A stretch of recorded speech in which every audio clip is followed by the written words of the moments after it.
Hello, everybody, and thank you for tuning in to the Liberty Report. With us today, we have Daniel McAdams, our co-host. Daniel, welcome to the program. Good morning, Dr. Paul. How are you? Very well, thank you. We have an exciting program today, a special guest. Yes. And we'll introduce her in a few minutes, but I want to tell you a little bit about her. She was at the Libertarian Convention for a special reason, because she's working very closely as the vice presidential candidate with Robert Kennedy. And so we had a visit there, and now she has joined us on the Liberty Report. But her name is Nicole Shanahan, and Robert Kennedy, the candidate, is an independent, although Kennedy usually spells Democrat, but Democrat is sort of like, not only are they independent-minded as well, which is good. And somebody mentioned, they say, yeah, but Nicole doesn't have political experience. She hasn't been in office. And what about that? It sounds like a good idea to me. That's not a good place to learn what truth is all about, is going to Washington and having a fancy job. But anyway, Nicole Shanahan is with us here. She's had a fascinating professional career, very, very impressive. And one thing about Nicole is she has a very interesting, that she lists in her bio, a very modest and very challenging early life. So she wasn't born with a silver spoon in her mouth. And she's, one thing when I read stories about individuals that, sort of pull themselves up and become successful, but they haven't had an exceptionally, sensational, very young life and not many challenges. And I think the thing that makes a difference is whether individuals like Nicole don't decide they decide against being a victim. And why that happens, whether it's built into them or the family or whatever. And I don't think she ever saw herself as a victim. Became very, very successful. So Nicole, we're delighted to have you with us today, and welcome to the program. Thanks, Dr. Paul, and thanks for having me, Daniel, as well. I'm really excited to be here with you. Very good. And Daniel is with us as well, and we'll get him to start off. Sure. Well, I'm gonna toss you a softball, Nicole, Okay. because why not? But actually, I'm quite interested, and we talked about it a little bit off camera. But my guess is you've been logging a lot of miles these past few weeks and couple of months, and I'm just kind of wondering, what do you think you've learned about America traveling the country as a candidate? Seeing the country this way is such an incredible blessing, because there's this natural invitation in the United States when you're running for representative office to go out and listen and connect. And there's one thing about going into rallies, existing support base where everyone's very supportive and enthusiastic and happy to see you. It's a whole nother thing to go to bipartisan environments and talk to people who really want to get into a debate about the issues. And what I've learned just in the few months of being out there and campaigning across the country is that this is a nation where people, even if they're feeling disenfranchised by their parties, care very, very deeply about their country. This is a country full of incredibly rich lived experiences, incredible stewards of the land, people that have immigrated here for reasons that are palpable when you connect. And those reasons are our Constitution, the reasons people leave their homes of origin to seek liberty. And Dr. Paul said, there's something about not having this victim mentality when you come from a tough start. I can say that this country is full of people who don't feel like victims for the sole reason that they get to wake up in this country every single day. Wonderful. And that has been so inspiring to me. Now we'll try to go over several issues. And I have a couple here marked down that we can reach out to, but we won't have any trouble finding things to talk about. Because we are concerned as well as you about what's going on with our national debt.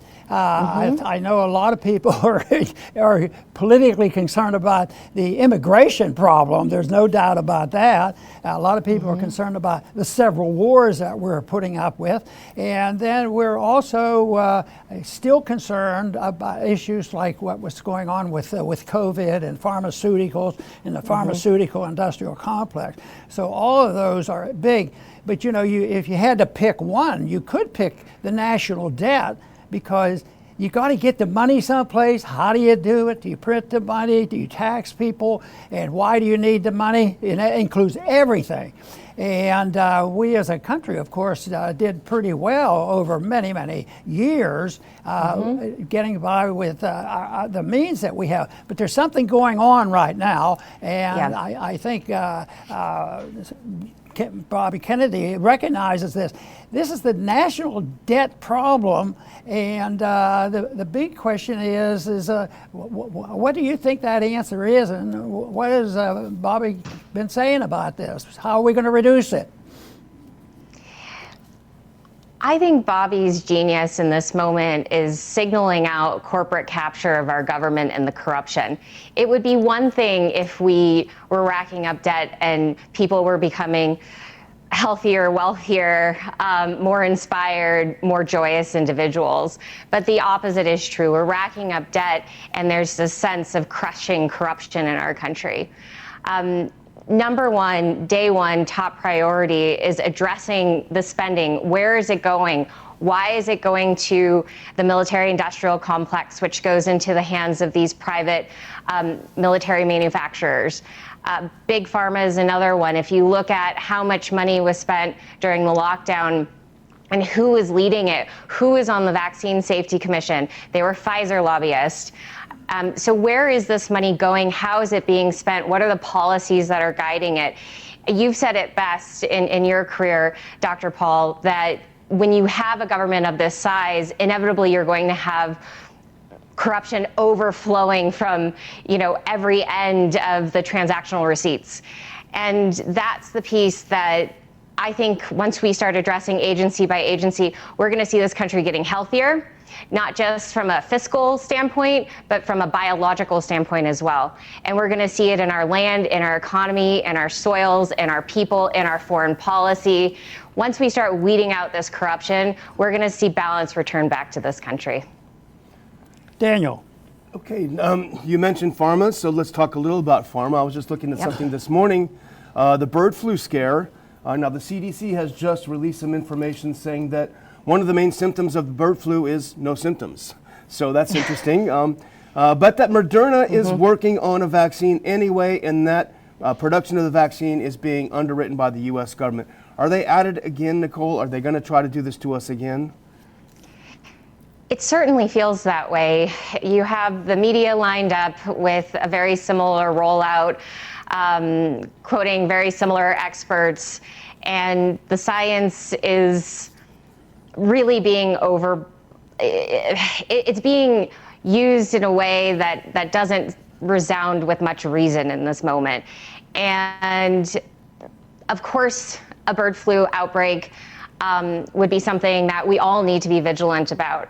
However, we need to ensure that all qualified expert voices are being brought to the forefront, and media is giving fair representation to every epidemiologist, not just the ones that are aligned with the big pharma narrative, not just the ones that are behind the Moderna mRNA vaccine, claiming that it is very, very easily deployed amongst all animals, and we should be preemptively injecting animals with the mRNA vaccine. We know now, after COVID-19, that rushing to deploy mRNA, which is more of a gene therapy than it is a true inoculation, we know it doesn't necessarily stop transmission. We know that there are side effects, and there are things that we actually don't know about the long-term impact of mRNA in our food supply.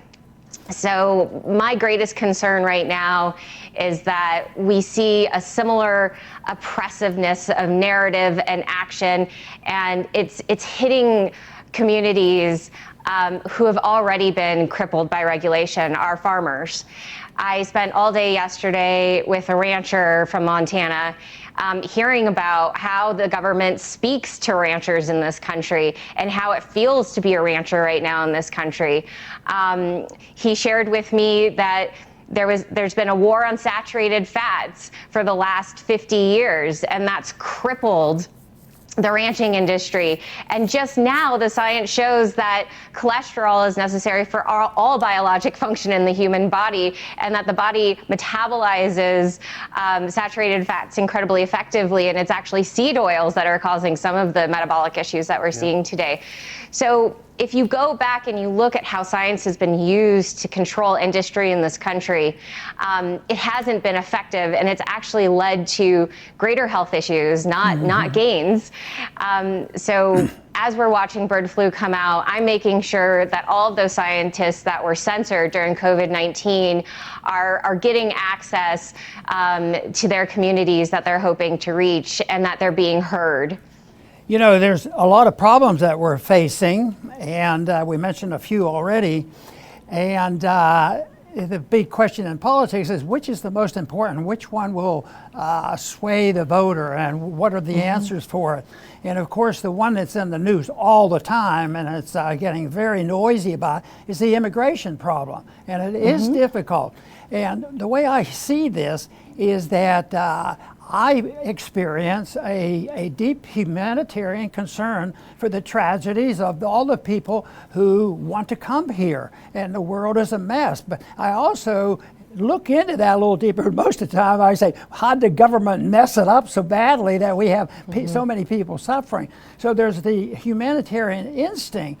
But then the challenge is that the solution? Where does the money come from and the help come? Can you bring 1 million people in? And I think it's understanding the humanitarian concern and how to handle it without sacrificing the personal liberties and the property of the places where the immigrants are going to. So I see it as a tremendous problem. And the one thing is, sure, we said a little thing about debt, but just adding more debt on it might sort of tide people over for a little bit. But that is not the answer to the immigration problem.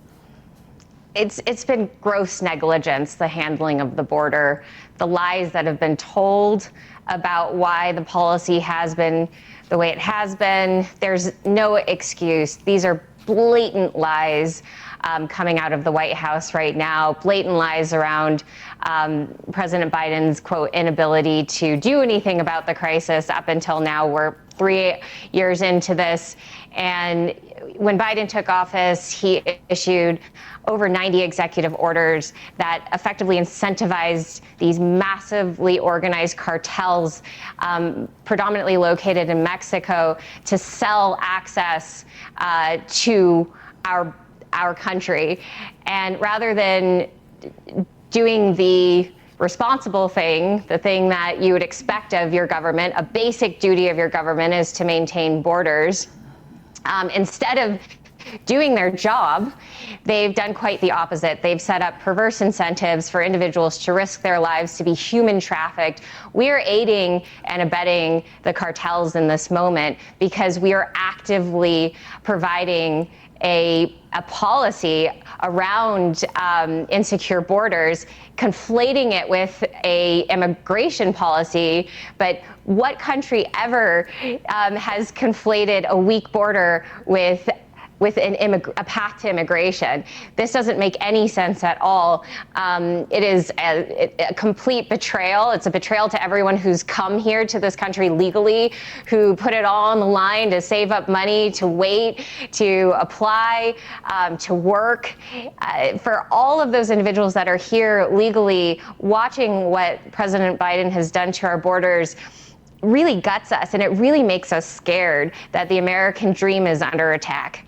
And it's coming from within. It's this almost internal suicide of immigration policy, because we are effectively, by we, I mean President Biden has effectively said to the world, you know, we don't respect our own borders. We don't respect our own citizens. And, you know, come on in. We'll take care of you.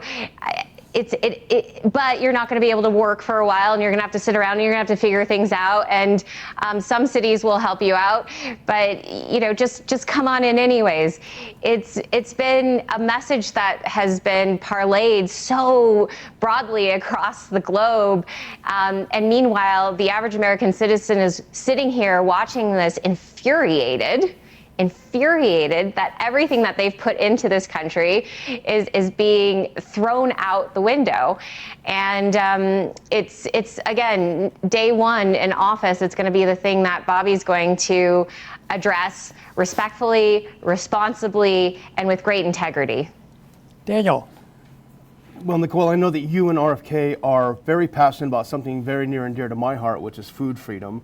Back when I worked for Dr. Paul in Washington, D.C., we had to illicitly bring our unpasteurized milk from Pennsylvania because it was illegal for me to give my kids fresh milk.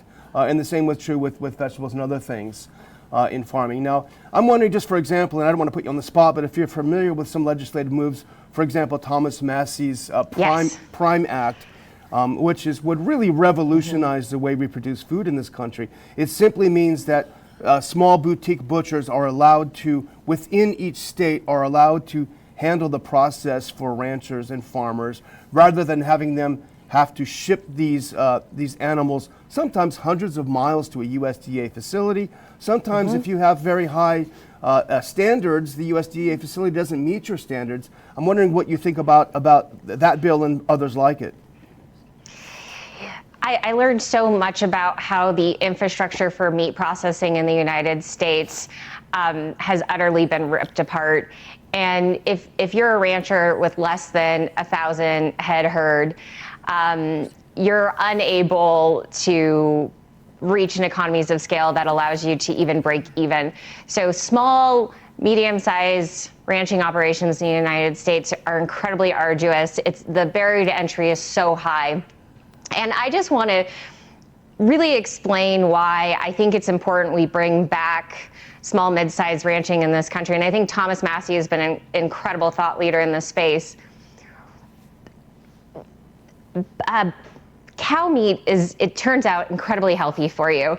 And it's one of the most efficient ways to bring nutrient-dense food to the table. The arguments, I've looked at all of the science around climate change activists coming after ranchers and claiming that beef is bad for climate.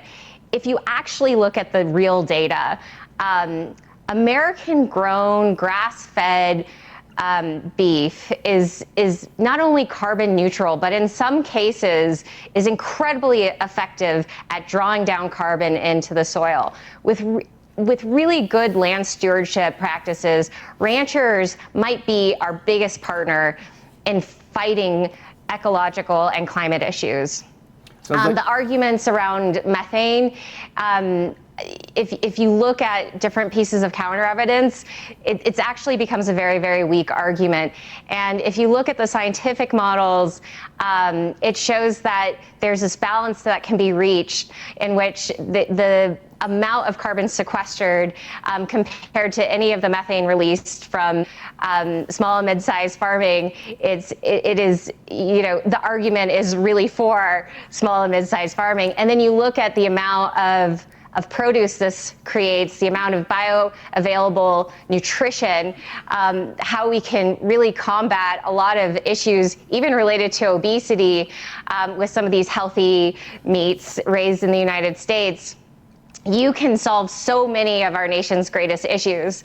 So I just want to say, it is so important right now for us to pay attention to food freedom. One of the things that makes me alarmed is that the bird flu scare, the first industry the bird flu scare is going after is small, medium-sized growers.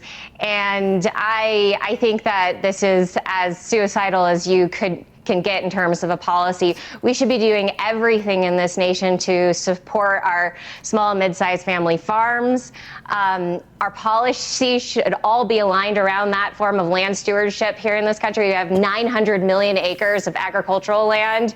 Most of it right now is being mismanaged in part because our policies favor large agrochemical businesses and have utterly gutted the infrastructure from processing facilities to regulatory hurdles to lack of financing to the cost of land. I mean, none of this makes any sense at all that we haven't put this as a top priority in this country as it relates to the economy and wellness of our people. Sounds like you've been reading our good friend Joel Salatin a little bit as well, I think. I detect a little bit of Joel. Anyway, so. Yeah, okay. You know, when you talk about the milk, and the issue we're talking about now is more complex than just milk, excuse me, being transferred across state lines. People will say, well, why are you doing all this? The government shouldn't be involved, and the government can do this and that. But I think the misinterpretation of the Interstate Commerce Clause has caused a lot of our problems when it comes to the issue, say, of milk and some other products, because that opens up the door. The interpretation now is that they can regulate anything and do anything they want across state borders, and it complicates the marketplace, and that makes things a lot worse. The Interstate Commerce Clause was to make sure that you could cross state lines and trade.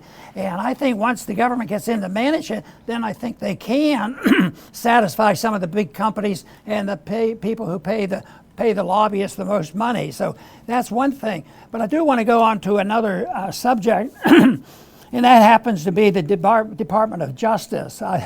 You know, a lot of people, right, left, center, and a bit of all over, think there is no justice in this country, and there's a lot of reason to be concerned about this. You know, I sort of expected and have written a little bit about this, that there's been a coup in this country, and that may be an extreme thing, but I say that in a way in the Department of Justice and how we handle law and punishment has been a takeover of the Justice Department. It's been done nationally, it's been done through our educational system, but one thing that I think really undermined our judicial system was the terrible events of the 1960s. I was a medical resident and looked at the Vietnam War, was drafted, a lot of other things. But the other things were the three major assassinations involving the Kennedys as well as Martin Luther King. And I said, then the real coup occurred with who did it, when, and why, and what are the answers. And I said, if you control the judicial system, you might end up with a judicial system messing around with the election, registration, counting the votes, and all the rest. And so I see the big picture as there has been a coup, and we don't have a justice system that was designed a long time ago, and people are struggling to understand this. I wonder if you have a comment. I've been watching very closely the fortitude of the justice system, and it is actually quite a big and dynamic justice system. I'm an attorney in California.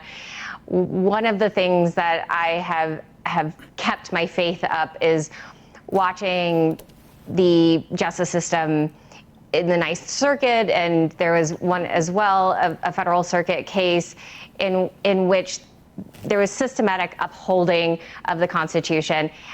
One of them had to do with a religious exception to the COVID-19 vaccine, and that was held in a very positive way. And then more recently, the Ninth Circuit declared that the COVID-19 vaccine wasn't a true inoculation, therefore wasn't a true vaccine, and should be classified as a treatment. So I don't want to be completely hard on, I don't want to send a completely depressing message out about the Department of Justice. I still think that there's very high integrity people and high integrity courts out there. However, it has been under attack, and certainly has been used and manipulated by politicians and political parties. And that's the piece that is very, very alarming and scary. Trump has been on the receiving end of it. Bobby Kennedy and I have been on the receiving end of it. Most recently, yesterday I got in the mail from New York a ballot petition challenge, and they threw everything at us. They don't know what's going to stick, but they're using it as a form of creating chaos and discord, and also a way to economically disadvantage us in this moment. So now seeing it firsthand, experiencing it firsthand, seeing my name written on these court documents, claiming that, somehow the signatures we submitted were breaking various ballot signature petition rules, and knowing that we had an entire team designed to make sure that all of these rules were followed very closely. Watching, of course, the Trump conviction was very troubling as well. The way it was celebrated by members of the Democratic Party, and really like gleefully with joy. It's troubling to me that our Justice Department, as it relates to politics, has been turned to a tool. It's been turned into almost a game, and that's really pathetic, because when you look at the history of our Department of Justice, it was very intentionally designed to uphold what is moral, what is sacred, and what is ethical. There is an intellectual root in our Department of Justice that it has been able to evolve with humans as humans evolve. It's the thing that is the last line of defense often. And when that last line of defense is something you can't trust, it very much makes you feel that we have slipped into this overbearing tyranny in this country. And I think that people like you going out there and being brave enough to say there was a coup in the 60s, that the assassinations and the secrecy around it are the greatest evidence of that. And you haven't dropped that narrative and showing the importance of that understanding, especially in this moment. I mean, why is it coming up in this moment? Because we as a country are being tested as to whether or not we're going to put up with this coup anymore. Okay. Daniel, I have another one? Yeah, one last question. Sorry, but this is going back to the campaign a little bit. And I know that you and RFK are looking to appeal to libertarians. And there are I talked to a lot of libertarians, and there are a lot of libertarians that have been attracted to a lot of what you said. But I'm wondering what you might say to those libertarians who are concerned about some of RFK's foreign policy. We've seen about 40,000 civilians now slaughtered in Gaza with American bombs and American money. And a lot of libertarians I talk to, they say, I'm sorry, that's just a killer for me. I just can't support the campaign given RFK's one-sided support for the Israeli side that's doing the slaughtering. Now, we all condemn October the 7th and all of this and that. However, you have a sense of disproportionality that really is turning off a lot of potential voters. And I know it's probably difficult to discuss, but I'm just wondering what you would say to those people who are still open-minded. This is the topic that Bobby Kennedy and I debate most regularly. And I just want to make it clear, Bobby Kennedy is anti-war. He is looking for a solution to peace in the region. This is an area that everyone who is around him is aligned around. That peace in the region and in an expeditious way is where all of our energy should be when we are discussing what is going on in the Hamas-Israel war.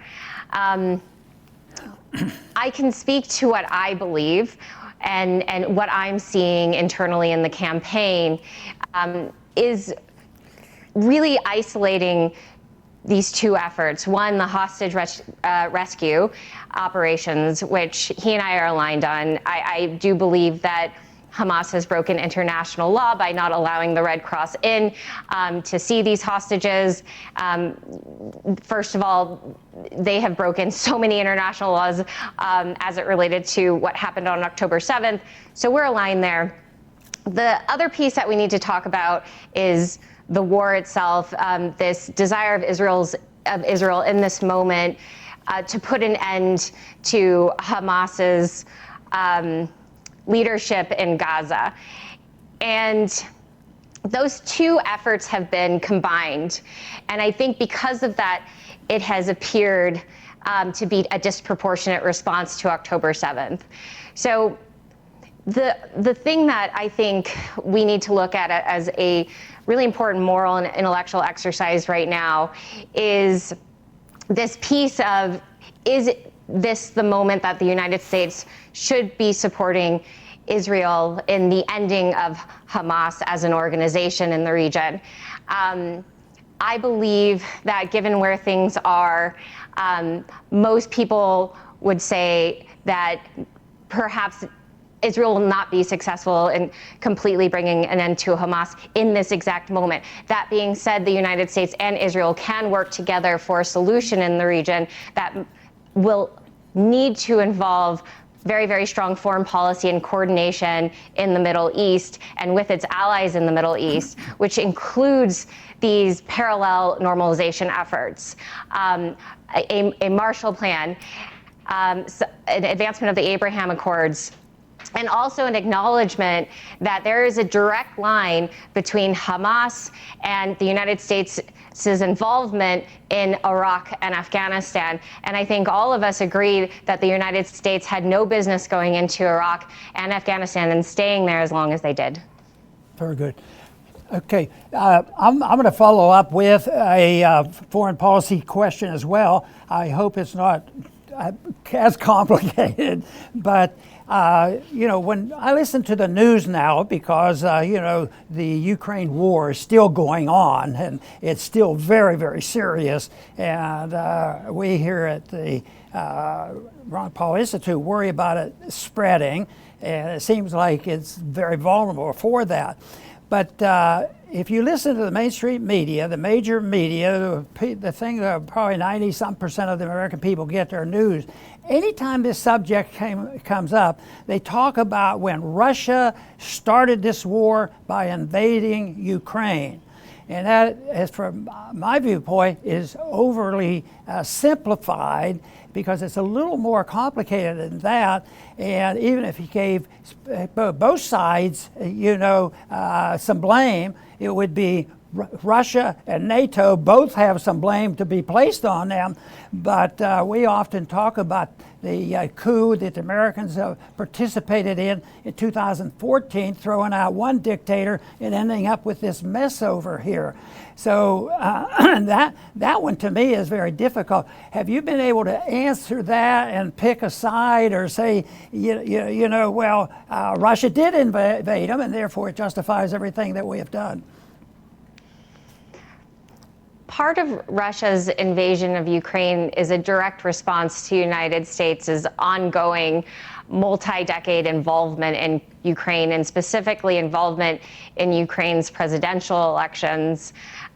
It's very clear that there has been ongoing aggravation and the United States has been actively involved in that. I mean, there's videos of McCain as a senator going out to Kiev and giving speeches. This is, arguably we're in 2024.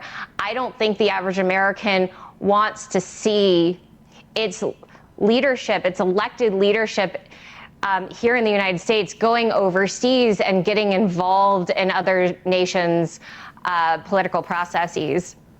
And there's a difference between being supportive of democracy and peace and being skilled in the work of foreign policy. There's a difference between that, which I think the average American would say, yes, we want our leaders to be skilled in foreign policy, but I don't think the average American will say, well, we want our elected leadership to actually be policing and managing and controlling foreign political parties. Right. And so this is where we are today, as being really a party to this proxy war in Ukraine. And there's, general sentiment in Ukraine that they don't want this war either. It could have very much easily been avoided. So I think that if the United States can pull itself together, get its act together, and engage in successful foreign policy and negotiate a solution in the region, for which, you know, Bobby Kennedy has written extensively on this topic. He understands the dynamics of the region. He understands the goals of Russia as it relates to access to the Black Sea. This is, I believe, for the first time, an American president that is going to be capable of ending this war very, very quickly in the first few months of taking office. Very, very good. We're going to have to close now for we've had, our time is up. It's been great, Nicole, having you on. So would you like to give out an address or a way for people who are looking at our film today can get in touch with your campaign? Well, thank you so much to you both for having me on today. You know, Dr. Paul, meeting you at the Libertarian Convention was very emotional for me. Seeing how you've held your beliefs up against every single possible odd, and it has turned out that you have been warning us and you've been warning the country of what happens when government grows to the size that it has, that inevitably there's going to be immense corruption. You have been so correct in your lifetime of work. I know you've also been a doctor and you've worked with pregnant women in the past as an OB, and I just wanted to say thank you so much for being such a strong voice of moral ethics and goodness in this country. I would love to extend an invitation to everyone today listening to go to teamkennedy.com, check out our policy positions, give us a listen on our podcast. Bobby has a podcast. He's often on podcasts. I have one as well called Back to the People. And, we have an opportunity right now in this country to really accept the truth that there was a coup in the 60s, as Dr. Paul has said, and it's coming up again. All of the issues are coming up again, and we have a real opportunity to fight back and bring our country back to we the people. Very, very good. I want to thank you, Nicole, for being with us today, and I'm sure our viewers were held to close attention, and we appreciate very much you coming on the program. And also to our viewing audience, I want to thank them as well for tuning in today to the Liberty Report. Please come back soon.